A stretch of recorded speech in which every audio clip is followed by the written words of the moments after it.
여러분 안녕하세요. 오늘 이야기는 단순한 미담도 감동 코드만을 노린 에피소드도 아닙니다. 축구라는 냉정한 산업 한가운데에서 주장이라는 단어의 의미를 근본부터 다시 생각하게 만든 사건입니다. 기록과 연봉, 위상으로 설명되던 리더십이 아닌 사람과 관계로 증명된 순간, 그 중심에 또다시 손흥민이라는 이름이 있었습니다. 손흥민에게 주장 완장이 전달된 순간은 겉으로 보면 단순한 공식 발표처럼 보였을지 모릅니다. 그러나 그 장면이 LAFC 내부에서 그리고 MLS 전체 맥락에서 갖는 의미는 결코 가볍지 않았습니다. 주장 완장은 흔히 팀 내 서열의 정점 혹은 상징적 권력의 표시로 해석되곤 합니다. 라커룸에서 발언권을 갖고 심판과 대화하며 미디어 앞에 서는 대표 얼굴. 하지만 손흥민에게 이 완장은 그런 권력의 상징이 아니었습니다. 오히려 그가 받아들인 의미는 정반대였습니다. 더 많이 말할 수 있는 권리가 아니라 더 많이 책임져야 하는 의무의 시작이었습니다. 손흥민은 LAFC에 합류한 지 오래된 선수가 아니었습니다. 연고도 유소년 시절의 연결고리도 없었습니다. 그럼에도 불구하고 그가 주장으로 자연스럽게 받아들여진 이유는 구단이 원해서도 마케팅 전략 때문도 아니었습니다.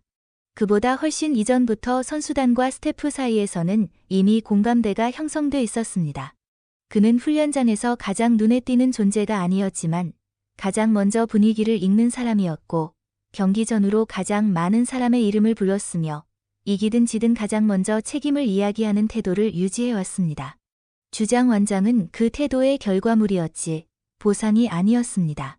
특히 인상적인 대목은 손흥민이 완장을 대하는 언어였습니다. 그는 주장이 됐다는 표현보다 주장의 역할을 맡게 됐다는 말을 반복했습니다. 이 차이는 작아 보이지만 실제로는 리더십을 바라보는 관점의 차이를 명확히 드러냅니다. 전자는 지위를 의미하지만 후자는 부담을 의미합니다. 손흥민은 스스로를 팀 위에 놓지 않았고 오히려 팀의 가장 앞에 서서 바람을 먼저 맞는 위치로 규정했습니다. 이는 스타 선수에게서 흔히 기대되는 카리스마형 리더십과는 다른 결이었습니다. LAFC 내부 관계자들의 증언에 따르면 주장 선임 논의 과정에서 손흥민은 단 한 번도 자신을 추천하거나 완장에 대한 기대를 표현하지 않았다고 합니다. 오히려 그는 누가 되든 팀이 흔들리지 않는 게 중요하다는 말을 반복하며 논의에서 한 발 물러서 있었고 그 태도 자체가 역설적으로 그를 가장 적합한 인물로 만들었습니다. 리더십을 원하지 않는 사람이 아니라 리더십을 이용하지 않는 사람이 필요했던 순간이었습니다. 주장 완장은 또한 팀 문화의 방향을 상징합니다.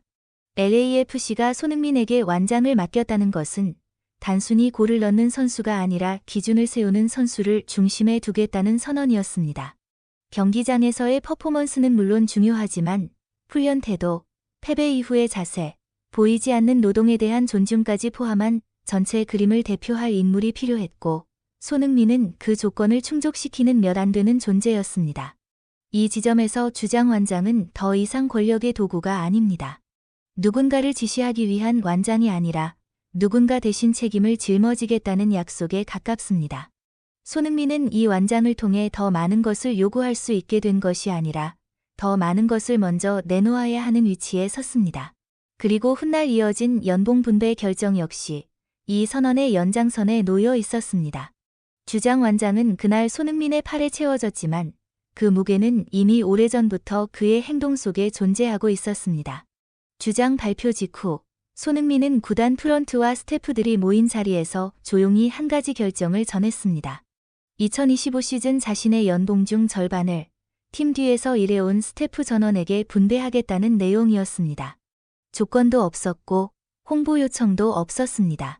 그는 이 완장은 경기장에서만 의미를 갖는 게 아니다라는 말과 함께 자신이 받는 존중의 상당 부분이 이들의 노동에서 비롯됐음을 분명히 했습니다. 이 선택은 즉흥이 아니었고 계산도 아니었습니다. 결정이 전달된 순간 방안은 한동안 아무 말도 나오지 않았다고 합니다. 박수도 없었고 환호도 없었습니다. 대신 고개를 숙인 채 눈시울을 붉힌 간부들, 말을 잇지 못한 스태프들이 있었습니다. 이들은 수년간 MLS 현장을 지켜온 베테랑들이었지만 이런 주장은 처음 본다라는 말이 자연스럽게 나올 만큼 전례 없는 장면이었습니다. 이는 동정도, 시혜도 아닌 동등한 동료로서의 인정이었기 때문입니다. 손흥민이 주장 완장을 찬 장면을 두고 일부에서는 스타에게 주어진 상징적 선택이라고 해석하기도 했습니다. 하지만 LAFC 내부를 조금만 들여다보면 이 완장이 결코 어느 날 갑자기 내려온 결정이 아니라는 사실을 쉽게 확인할 수 있습니다. 손흥민의 위치는 임명으로 만들어진 것이 아니라 시간과 태도의 누적으로 형성된 결과였습니다. 완장은 시작점이 아니라 이미 끝나 있던 과정의 확인에 가까웠습니다. 그가 팀에 합류한 직후부터 특별 대우를 요구했다는 이야기는 어디에도 존재하지 않습니다. 오히려 반대였습니다. 손흥민은 스스로를 새로운 선수로 규정했고 MLS라는 환경과 LAFC라는 조직을 이해하는 데 시간을 쓰는 쪽을 택했습니다. 전술 미팅에서 먼저 질문을 던지기보다는 경청을 선택했고 훈련장에서 자신의 기준을 강요하기보다 팀의 흐름에 자신을 맞추려는 태도를 유지했습니다. 이런 모습은 시간이 지나며 선수단 사이에서 자연스럽게 신뢰로 전환됐습니다. 특히 눈에 띄는 부분은 그가 드러나지 않는 영역에서 차지한 위치였습니다. 경기장 안에서의 골과 도움은 기록으로 남지만 라커룸과 훈련장, 이동 중의 태도는 숫자로 환산되지 않습니다. 손흥민은 바로 그 보이지 않는 영역에서 팀의 중심으로 자리 잡았습니다. 패배 후 침묵이 흐를 때 먼저 말을 꺼내는 사람, 젊은 선수의 실수를 공개적으로 덮어주고 개인적으로 조언하는 사람, 스태프의 이름을 기억하고 그들의 역할을 인정하는 사람.